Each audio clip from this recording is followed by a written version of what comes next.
예배 후 3일 동안 평안하셨습니까? 오늘도 수요 예배 나오신 여러분을 사랑하고 축복합니다. 옆 사람과 인사하십시다. 오늘도 만나서 반갑습니다.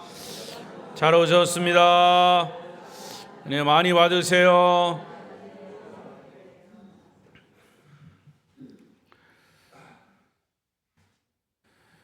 수요 예배는 이 전도에 대한 주제로 설교하고 있습니다.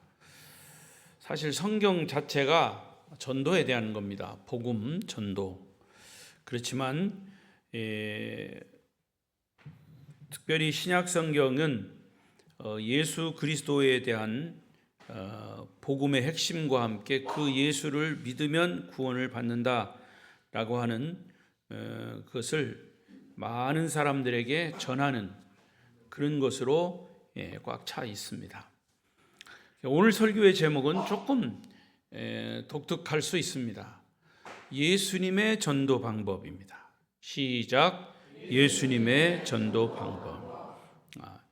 예수님이 3년 동안의 공생의 기간 동안 제자들을 훈련시키셨습니다. 12명의 제자들을 열심히 훈련시키시고 이제 그들이 실습을 했죠. 저도 학교에서 전도학을 공부하면서 오래된 얘기죠. 전도학을 공부하면 꼭 그전에는 서울신학대학교가 저기 서대문과 아현동에 있었습니다. 그럼 학교에서 공부하고 1시간은 50분 동안 공부하고 그 공부한 것을 이론을 가서 실제로 또 1시간은 정말 그 밖에 나가서 무작위로 사람들 둘씩 짝을 져가지고 전도를 합니다. 그러면 전도를 하면 그 자리에서 정말 이 신앙 고백을 하게 하고 예수를 복음을 전하면 예수를 영접해서 영접기도 하는 사람도 있고 뭐 그냥 또 막 욕하는 사람도 있고 별별 사람 다 하면 1시간 동안 그걸 실습을 해야 돼요. 실습을 하면 이론을 배운 거 가지고 실습하면 그것이 정말 아주 그 실감이 납니다.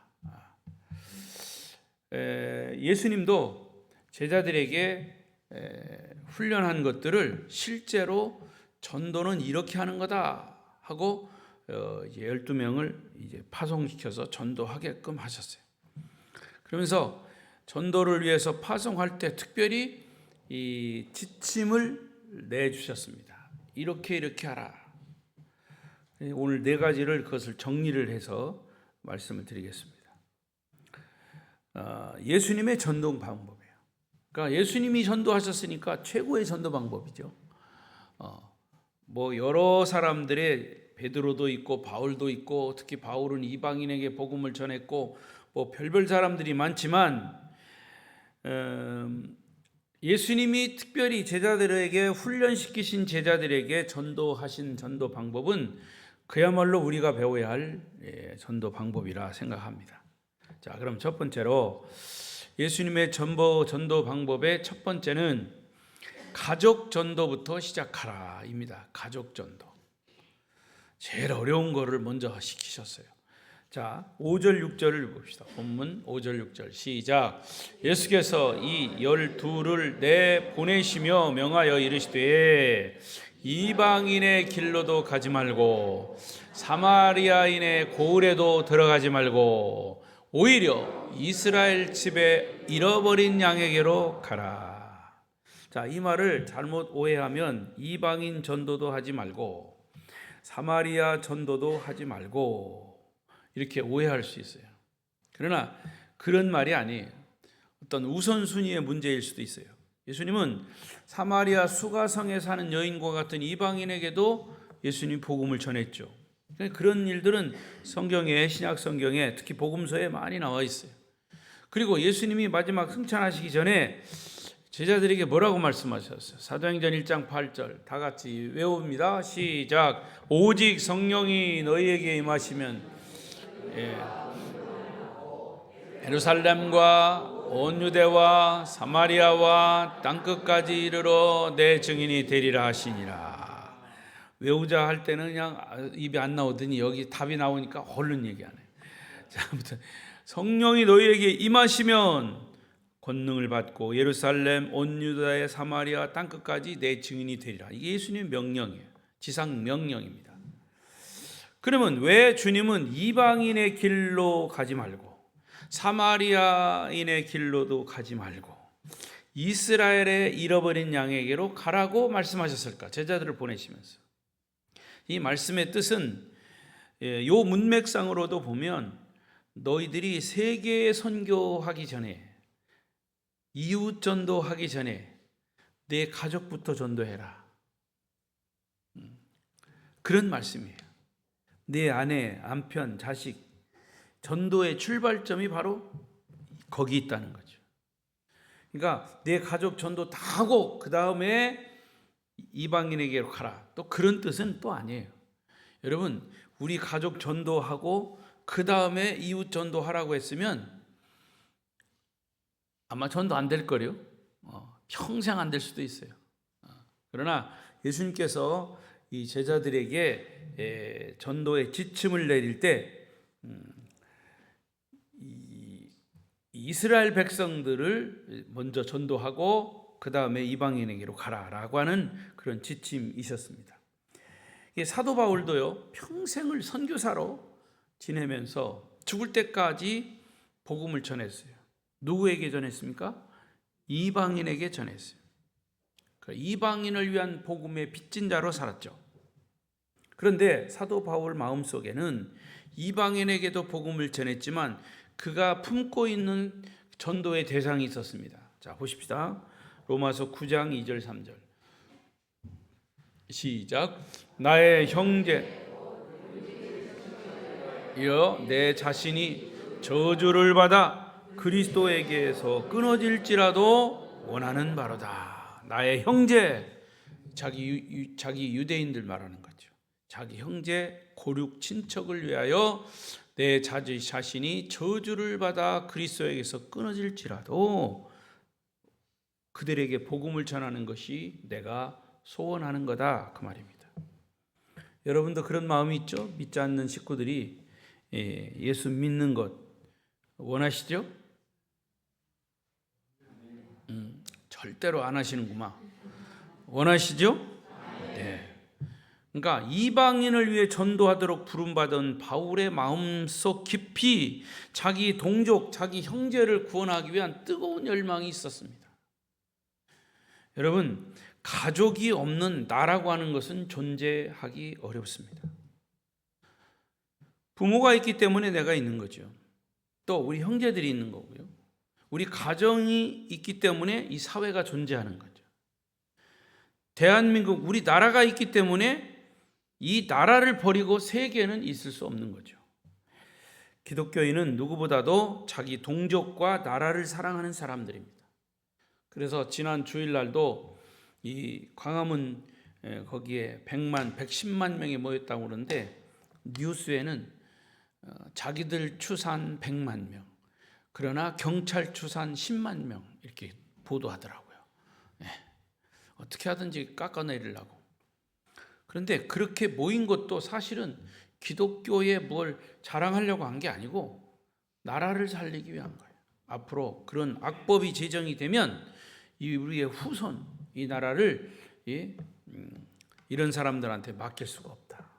나라를 사랑하는 마음으로 거기 모인 거죠. 그래서 더욱이 나라를 위해서 기도할 의무와 책임이 우리 그리스도인들에게 있는 겁니다. 전도는 친족, 특별히 피를 나눈 사람들끼리는 사실 더 어려워요. 가족 전도처럼 어려운 것이 없어요. 이게 전도의 역설입니다. 여러분, 세계에서 전도하기 제일 어려운 민족이 어느 민족일까요? 민족으로 따진다면 대한민국이에요. 남한은 자유롭지만 저 북한은 복음을 전할 수가 없어요. 체제가 그런 체제이기 때문에. 같은 한 민족이고 가장 가까이 있는 동족이지만 이북 전도하는 것이 일본이나 중국이나 러시아보다도 더 어려워요. 여러분의 가족 다 예수 믿습니까? 한 사람도 빠지지 않고 구원 받았습니까? 우리의 친족 피를 나눈 혈육들이 다 천국 간다는 확신이 여러분에게 있습니까?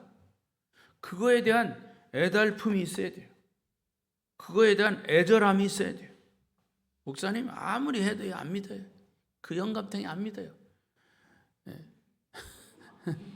예. 그렇게 얘기를 해도 사실 여러분의 그 마음속에는 꼭 믿게끔 하고자 하는 그런 애달픔이 있죠. 그거 압니다. 그러나 우리는 이 문제를 위해서 지속적으로 기도해야 합니다. 예수님의 전도 전략 첫 번째는 가족부터 전도를 시작하라.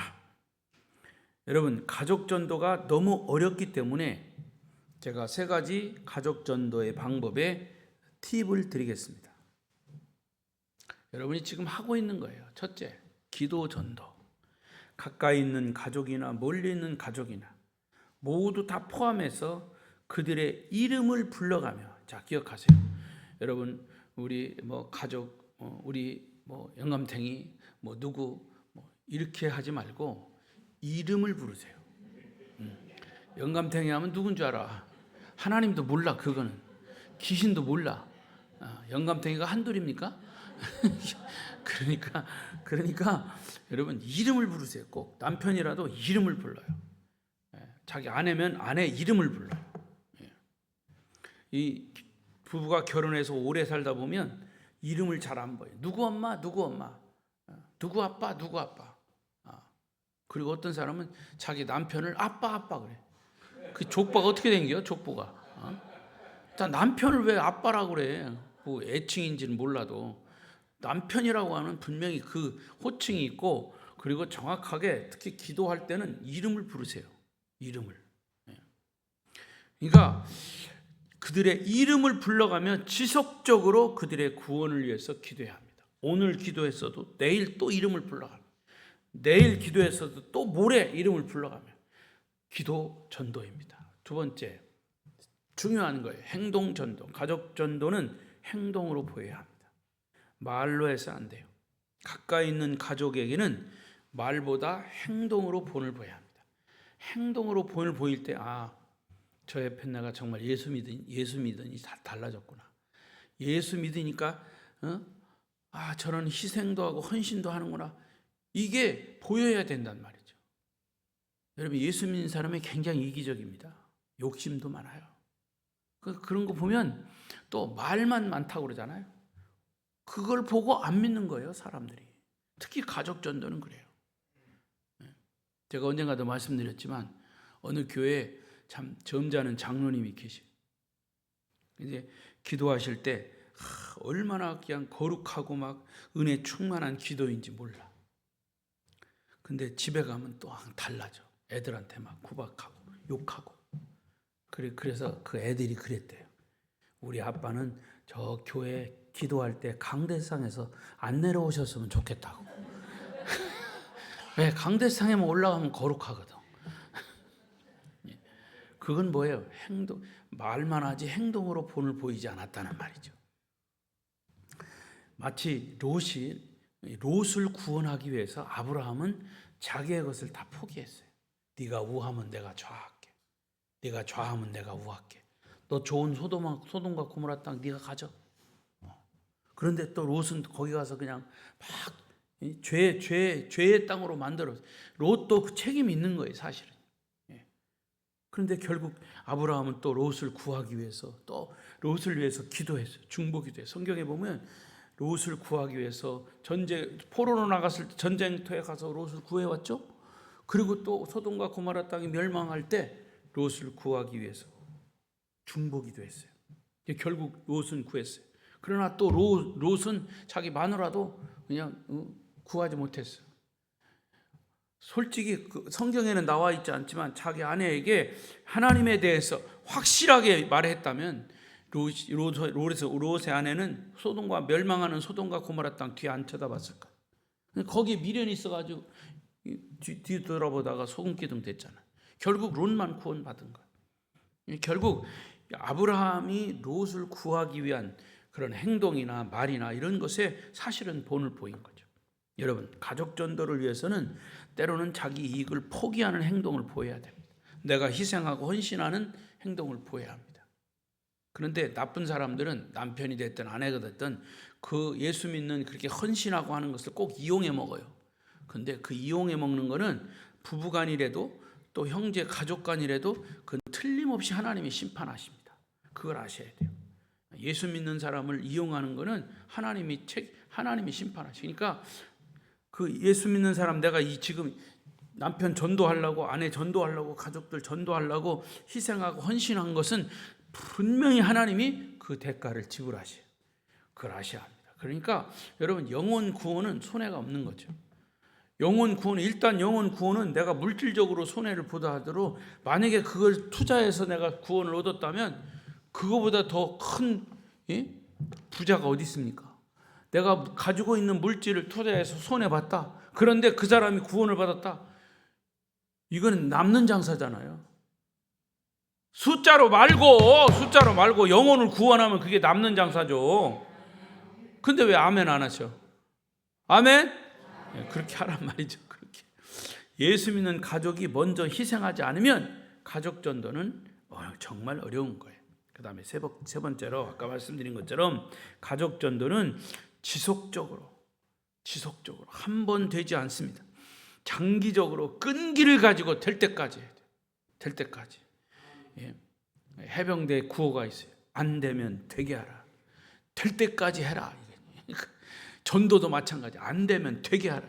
내가 하는 게 아니라 하나님이 하시. 나는 심부름만 하는 거예요. 근데 심부름도 지속적으로 하라 그 말이에요. 장기적으로 끈기를 가지고 될 때까지. 분명한 것은 영혼 구원에 대한 기도는 하나님이 기필코 응답하신다는 기억하십시오. 내가 했어요. 근데 내가 살아있을 동안 안 됐어. 그럼 내가 죽은 다음에 그 사람 영혼 구원파요. 틀림없이 하나님이 그걸 들으신단 말이에요. 왜 그걸 들으실까? 하나님이 땅끝까지 복음을 전하라고 해서 우리는 그 복음을 전했는데 그 땅끝이 우리 남편일 수 있고 우리 가족일 수 있는데 계속 기도했는데 하나님이 안 들으시면 하나님 책임이죠. 그러니까 영혼 구원을 위해서 기도하는 건 하나님 틀림없이 내가 이 세상을 떠났더라도 언젠가도 구원하신단 말이죠. 죽기 직전 오른편 강도 구원받은 것처럼 그렇게 구원을 받는단 말이에요. 그러니까 여러분이 결정을 내리지 마세요. 저 인간은요 아무리 기도해도요 안 돼요. 왜 여러분이 하나님이요? 왜 함부로 왜 영혼 구원에 대한 거를 안 된다고 그래요?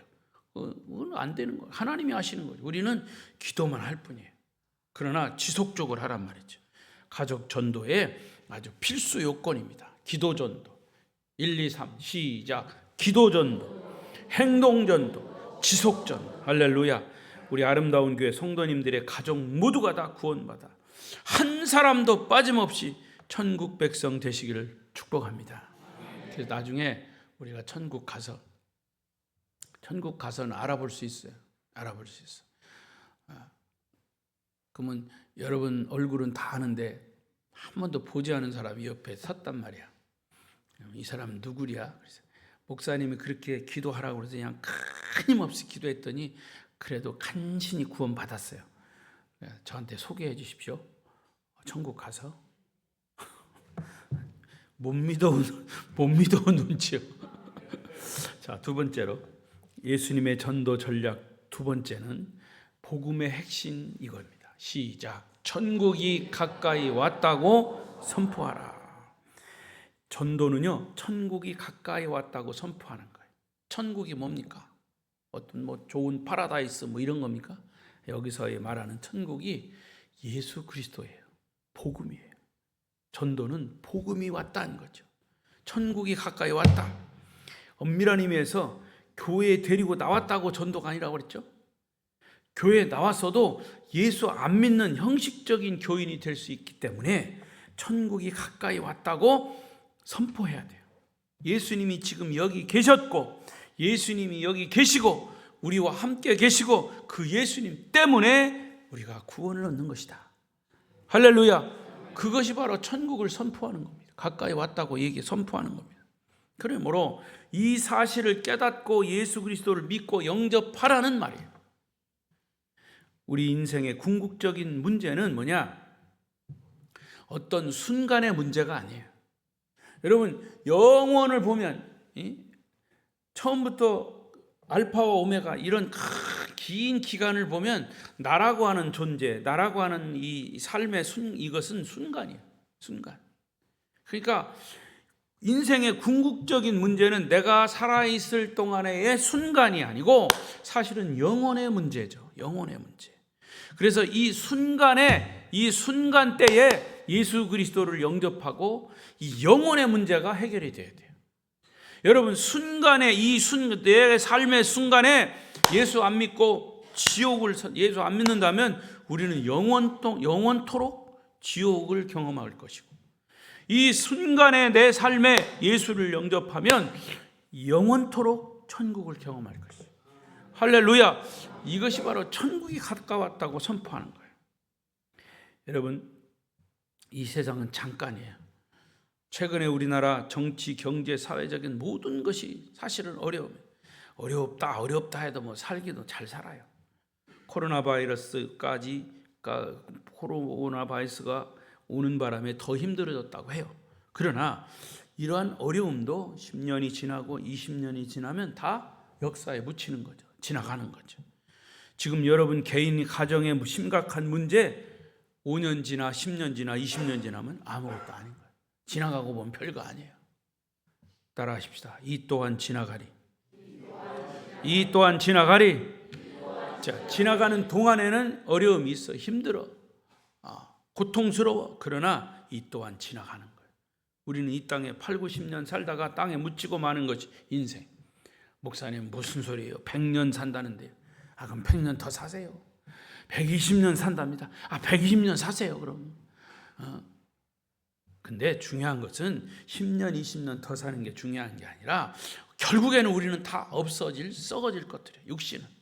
그래서 영원히 살 천국을 위해서 이 땅에서 준비하고 살아야 돼요. 할렐루야. 예수님은 천국은 여기 있다 저기 있다 할 것이 아니라 내 마음속에 있다 그랬어요. 이러한 진리를 가르쳐주는 것이 바로 전도, 영원에 이르는 진리, 구원을 선포하는 것이 전도입니다. 이것은 천국의 주인공이신 예수님이 지금 여기 오셨는데 내가 이 예수님을 믿고 회개하고 영접하면 하나님의 자녀가 되고 천국 백성이 됩니다. 그런데 이 예수는 단순한 인간이 아닙니다. 하나님이십니다. 그래서 우리를 구원하신 분이십니다. 이것을 전하는 것이 천국이 가까웠다고 선포하는 겁니다. 여러분, 문둥병자를 고치고 죽은 자를 살리고 귀신을 쫓아낸다면 그건 보통 인간이 아니죠. 아니, 인간이 아니라 하나님이라는 뜻이에요. 또 이렇게 능력이 있는 분이라면 주님은 우리를 구원하시고도 남는 필요 충분 조건을 갖추신 분이에요. 할렐루야. 그렇습니다. 예수님은 우리에게 가까이 와 계십니다 라는 말이 천국이 가까이 왔다는 말이에요. 주님은 우리의 모든 질병, 죽음, 죄와 사탄의 모든 세력을 정복하신 분이라고 하는 것을 성경은 일일이 기록하고 있습니다. 바로 이것이 천국 선포이고 예수님의 전도 방법인 것이죠. 그래서 천국이 전도가 되면 예수는 분명하게 알려줘야 돼요. 예수를 영접하도록 해야 돼요. 이것이 바로 천국이 가까웠다라고 선포하는 겁니다. 여러분, 예수님의 이 전도 방법 두 번째, 예수를 분명히 천국이 가까이 왔다, 너는 천국 백성이 된다, 예수님 때문에 구원받았다, 이 말이 복음의 핵심이기 때문에 그것을 확실하게 알도록 해야 되는 것이 전도입니다. 할렐루야. 세 번째, 예수님의 전도 방법, 너희가 거저 받았으니 거저 주라. 시작. 자, 오늘 본문 8절이에요. 8절 읽어보십시다. 시작. 병든 자를 고치며 죽은 자를 나병 환자를 깨끗하게 하며 귀신을 쫓아내되 너희가 거저 받았으니 거저 주라. 이 말씀의 뜻은 몇 가지 의미가 있어요. 복음은 그 가치가 너무 커서 값으로 계산할 수가 없어요. 그죠? 예수님이 십자가를 지시고 죽으셨단 말이죠. 그래서 부활하셨는데 이 복음이 너무나 값으로 따질 수가 없어. 그래서 계산할 수가 없으니까 거저 받은 거죠. 또 얘기합니다. 여러분, 공기가 값으로 따지면 엄청나는, 계산할 수가 없어요. 그러니까 우리는 그냥 공짜로 마시는 거예요. 산소 없다고 생각해 보세요. 여러분, 산소 없어도 살아요? 사시는 분은 여기다 코 좀 박아봐. 코 좀 여기다 박아봐. 사나. 우리는 공기 없으면 죽어요. 그런데 그 공기를 값으로 따져보세요. 엄청난 가격이에요.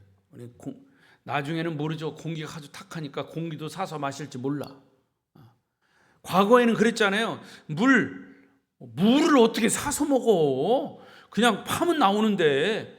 예? 우리가 그렇게 생각했잖아요. 그런데 우리 초등학교 때도 그랬어요. 같이 모여가지고 저기 유럽에는 말이요, 물도 사 먹는데야. 돈 주고 사 먹는데야. 근데 그게 지금 우리나라에 왔잖아요. 앞으로 그렇게 될지도 몰라요. 무슨 얘기냐? 여러분, 가치가 너무 크면 값으로 계산할 수가 없는 거예요. 복음이라고 하는 게 그거예요. 복음은 또 내 노력이나 내 공로로 얻어지는 게 아니에요. 복음은 내가 똑똑하고 잘났기 때문에 주어지는 게 아니에요. 복음은 돈이나 대가를 주고받는 것 또한 아니라고 하는 말씀이 바로 이런 얘기예요. 예수 믿는 사람들이 항상 착각하는 경우가 있어요. 그게 뭐냐? 이 복음을 하나님과 주고받는 어떤 거래로 생각해요. Give and take. 예를 들면 헌금 많이 하면 하나님이 축복을 많이 하시겠지. 봉사 많이 하면 하나님이 더 큰 은혜를 주시겠지. 이런 생각은 모두가 축복을 하나님과 주고받는 어떤 흥정의 개념으로 생각하는 거예요. 여러분, 왜 봉사를 하고 왜 헌신을 하고 왜 하나님 앞에 헌금을 합니까?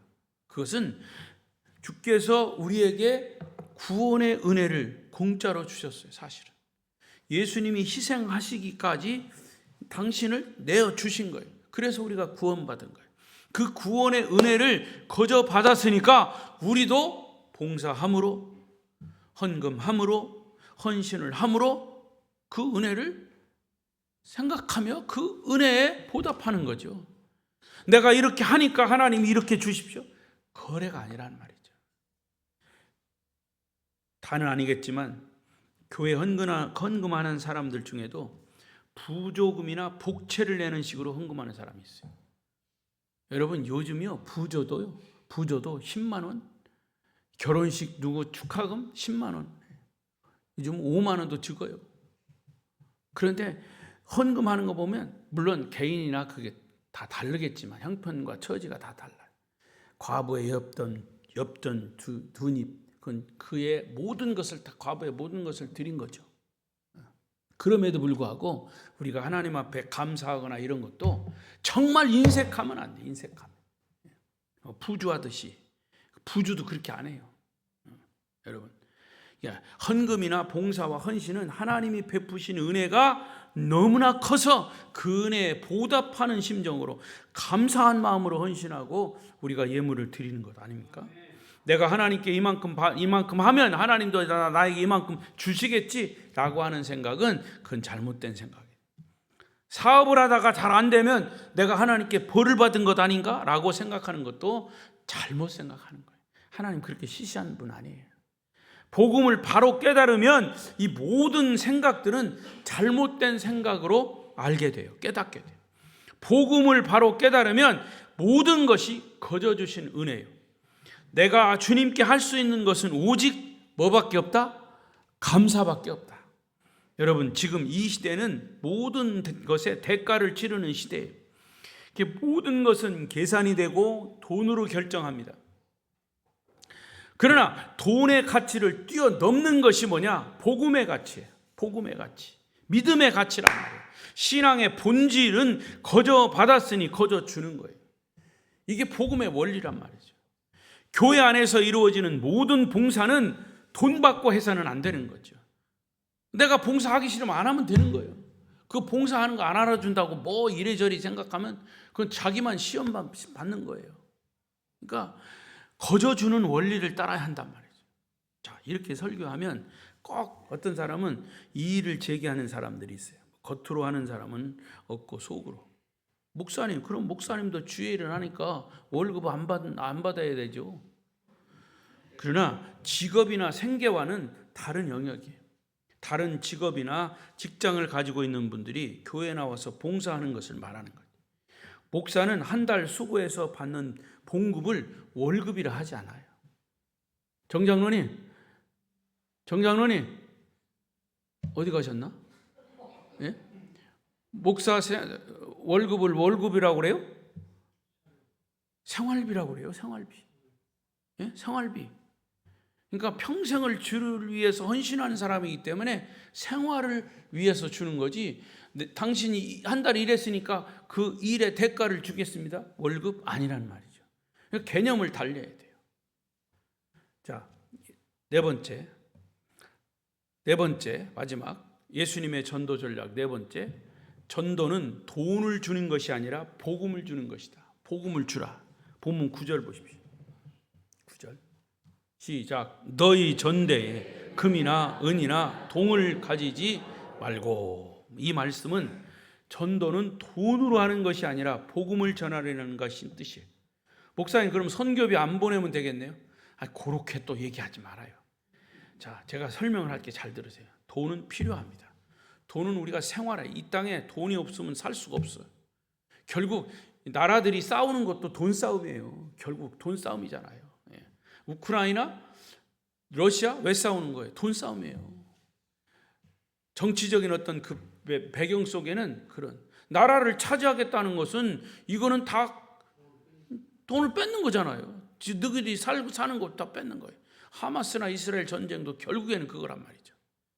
자본주의 시대 그렇단 말이에요. 그런데 돈이 우상이 돼서 복음보다도 앞서가서는 안 된다는 거죠. 자, 사도행전 3장 6절을 보십니다. 우리가 잘 아는 말씀 시작. 베드로가 이르되 은과 금은 내게 없거니와 내게 있는 이것을 내게 주노니 나사렛 예수 그리스도의 이름으로 일어나 걸으라. 자, 여기 구걸하는 자에게 은을 던져줘야 돼요. 금을 던져줘야 맞아. 그런데 베드로 뭐라고 그랬어요? 우리는 가진 돈은 없다. 그러나 내게 있는 것을 내게 주니 내가 가지고 있는 것은 예수 그리스도 복음이다. 그러니까 나사렛 예수 그리스도의 이름으로 일어나 걸어라. 할렐루야. 전도는 예수의 이름을 주는 거예요. 예수의 이름을 전하는 거예요. 제가 대구에서 목회할 때 교도소 가서 복음을 전한 적이 있어요. 교도소에 갈 때 꼭 먹을 걸 해갑니다. 떡도 해가고 막 그 사람들 먹는 거. 처음에는 전도를 위해서 먹을 것을 가지고 갔는데 나중에는 제소자들이 복음을 기다리는 것이 아니라 먹을 것만 기다려요. 먹을 것을 안 가지고 가면 예배의 자리에 제소자들이 안 나와요. 그래서 나중에는 전도 전략을 바꿨어요.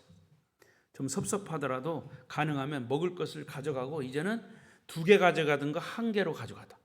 다음에는 3개 가져갔는데 그 다음엔 2개 가져가. 그 다음에는 1개 가져가. 이렇게 조금씩 줄였어요. 나중에는 아무것도 안 가져갔어요. 그랬더니 굉장히 섭섭해하더라고요. 안 나오고 그러더라고요. 그래서 그래도 우리는 계속 그렇게 했어요. 그 대신 가서 이제 찬양이라든가 또 이제 메시지라든가 이런 것을 알차게 준비해서 이렇게 하자. 전도 전략을 이렇게 바꿔버렸어요. 좀 섭섭하더라도 가능하면 먹을 것을 가져가지 말고 복음을 전하도록 했습니다. 근데 정말 나중에는 복음에 관심을 갖게 됐어요. 1사람, 2사람. 제가 중간에 이제 대구를 떠났는데 나중에 이야기를 들어보니까 이제는 먹을 것을 안 줘도 좋으니까 기도하고 성경을 가르쳐 달라고 그들이 요구하더라는 겁니다. 그게 맞는 거예요. 전략을 바꾼 것이. 여러분, 돈도 필요해요, 사실은. 이게 선교비를 보내는 게 그래서 필요한 거예요. 돈도 필요하기 때문에. 그러나 돈이 목적이 돼서는 안 돼요.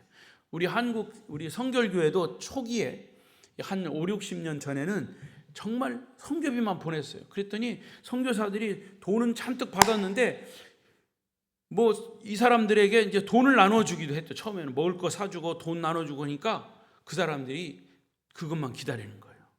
돈 받으러 오는 거고. 나중에는 이래서는 안 되겠다. 그래서 전도 전략을 바꿨습니다. 돈을 주지 않고 그들이 필요한 것들을 조금씩 그러나 복음을 강력하게. 먹을 거 주지 않으니까 떨어져 나가는 사람도 많이 있죠. 그때는 그게 안 되는 것 같아도 그 전략을 바꿨습니다. 지금은 거의 전략이 바꿔가지고 물론 이제 교회를 져준다든가 이런 거는 있죠. 이 동남아시아 쪽에 필리핀이라든가 있는데 결국 이 선교 전략을 여기서 우리 선교국에서 이걸 바꿔가는 거예요. 돈을 주면 저들은 절대로 안 된다. 그러니까 전도를 위해서 돈은 필요하지만 그러나 돈을 가지고 전도를 하면 결국 돈도 잃고 사람도 잃는 거예요. 10절을 보십시다. 시작. 여행을 위하여 배낭이나 두벌 옷이나 신이나 지팡이를 가지지 말.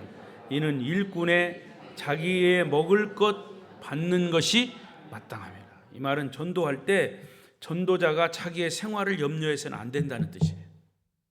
모든 것을 하나님께 맡기면 하나님이 어떤 방법으로든지 책임지신다고.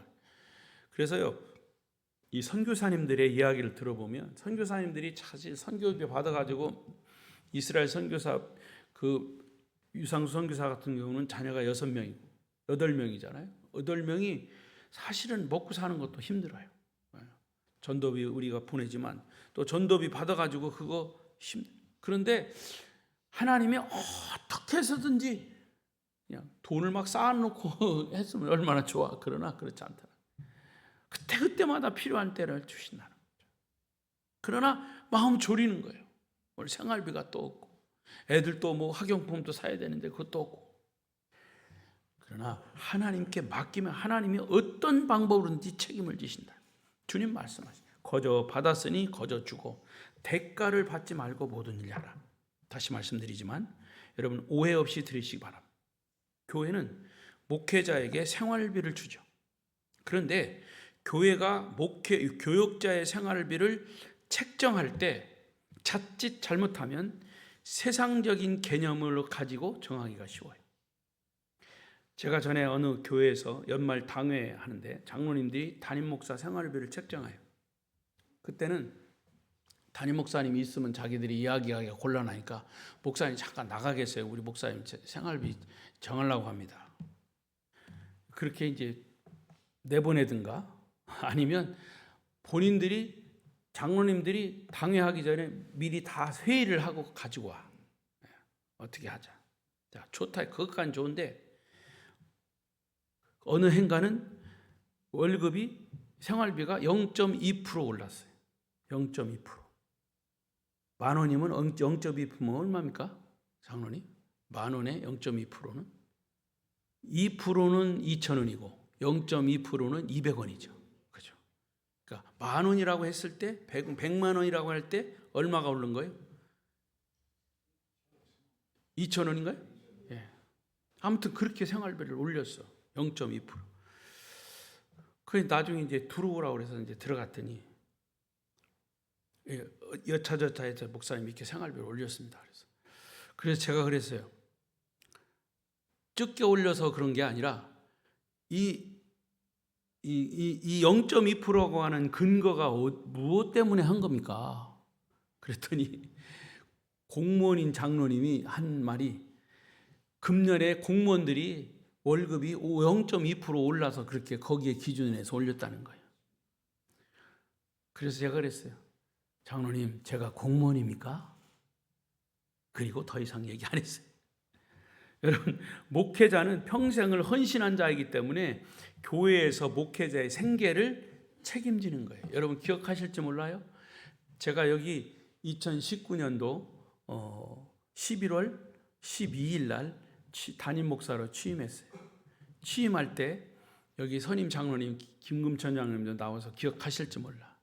거기 헌법에 뭐라고 했냐면 우리 담임 목사님의 모든 생계를 책임집니까? 이렇게 지방회장이 물었어요. 그랬더니 김 장로님이 내가 틀림없이 이 귀에 들렸어.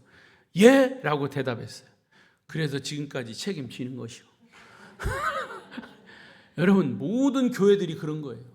물론 교회 형편이 어려워가지고 교인이 몇 명 안 되는데 그것도 어렵죠.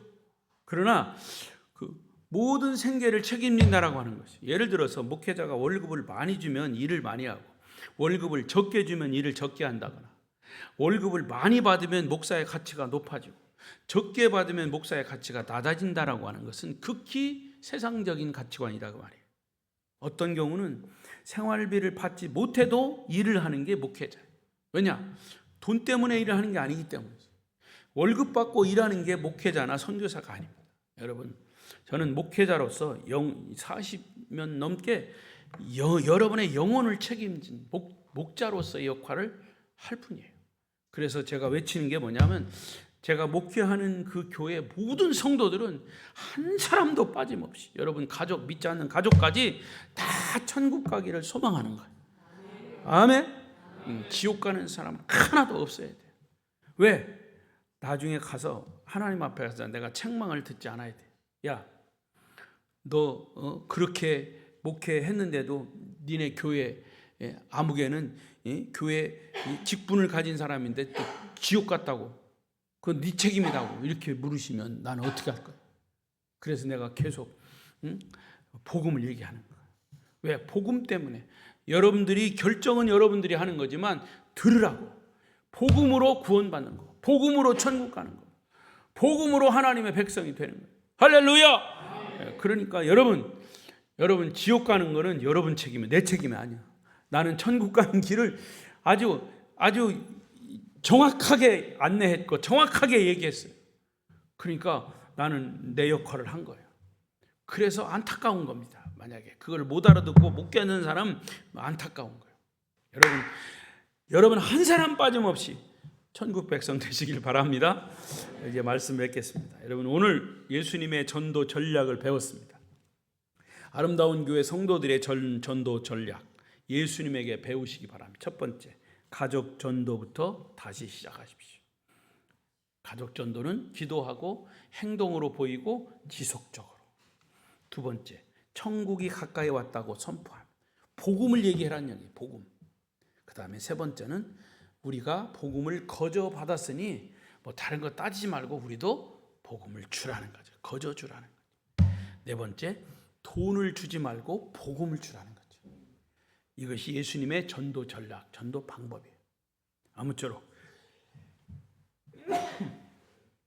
이 강진 지역을 여러분 복음화하는데, 우리 아름다운 교회가 여기 21년 전에 세워진 것은 강진 지역 사회를 복음화하기 위해서입니다.